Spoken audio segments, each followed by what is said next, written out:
Денят на християнското семейство се чества винаги на 21 ноември. В българските традиции и обичаи семейството е на голямата почит.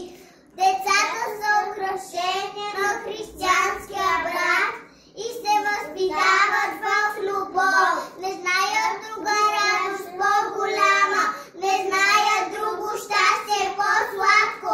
Да те припива най-добрата мама, да те събужда най-добрия татко.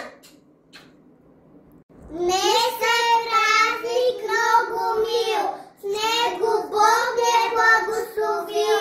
За това ще му благодарим, че със семейство ни е надарил.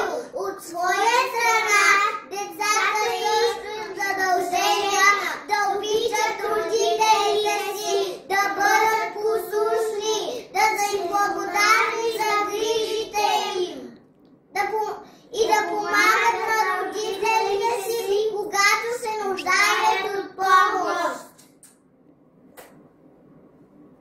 Когато сутрин рано очите си отворя, добро утро, мамо, тихичко говоря. Когато да ударя, много ме боли. Тичам аз при мама, мамо, помогни. Мисля си, че само с мама трудно ще живеем в този свят. За едно семейство трябва двама, мама, татко, че аз е тях. Колко мило, колко сладко е при мама и при татко. Те за нас се много трудят, те за нас от сън се будят. Щом очи от сън отвори, за кого ще заговори? Нашата мама, кротка мила, със зора да подрамила. Тихо татко да събуди, да отиде да се труди, да работи на